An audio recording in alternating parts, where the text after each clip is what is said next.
Welcome to my first annual Game of the Years list. I thought I would go through the 5 best games I played this year.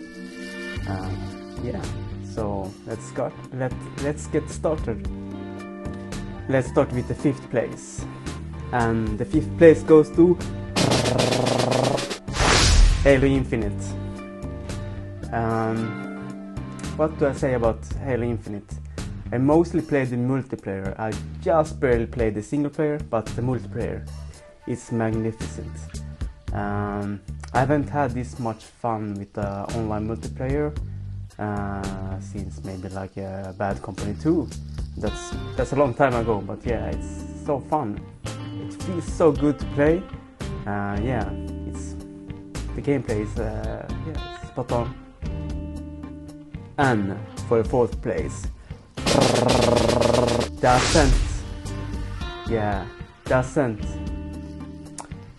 I'm a sucker for isometric view, like a Diablo-like games, but I never really played a good one that has good shooting. So it's kind of like a twin stick shooter, but it does it very well.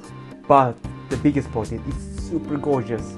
Like I get so drawn into the world. It took me by surprise, but yeah, I loved it. So that's why it's in my top 5. And the 3rd place goes to Sable. Yeah, Sable was a huge surprise. Like I saw a little bit about it, but what drew me to it is like the promise of not much hand holding and more about freedom, so you can do what you want.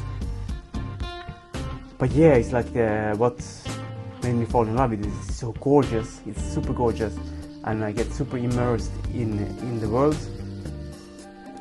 It's kind of simple game, but I just loved like gliding around with the glider you have in it. It's like it's super nice.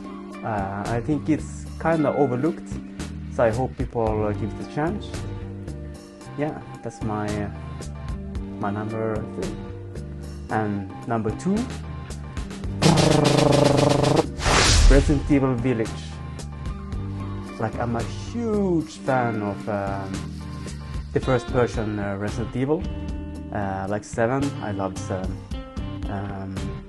I think I might prefer 7 to 8, but still 8 is it's great because not only does it look great, but you have like all the milieu and the enemies. I mean, who doesn't love the vampire lady? But yeah, it's a perfect combination of like horror and action, and like being earnest with heart but campy. Everything is in such good balance. I just love it. So yeah, I can't wait for 9. I hope they keep doing these first-person Resident Evil because they are great. And now what everyone been waiting for, number 1, Psychonauts 2. Yeah, I was a huge fan of the first one, and the wait being long. I never thought we could get the second one, but here we are, we have a second one.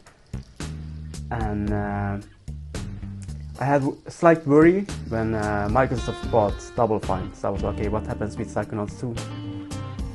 But I think that's what made the game so great, because they delayed the game and they could put in the extra polish, and it shows. Like the game is like it feels good to play and everything looks great. But I think also I think they have cut out things that doesn't work, because everything feels like it's supposed to be there, and the story is I love the story. Not only does it like tackle themes that like very serious themes, but it feels like it does so in a much more mature way than like more serious games. So Psychonauts 2, I really hope people give it a chance. It was robbed at the Game Awards, and yeah, I'm bitter about that. But yeah, at least it gets the #1 spot from me. Yeah, so let me know what you guys thought. What are your favorite games? And yeah, I hope I can make this an annual thing. So yeah, see you next year.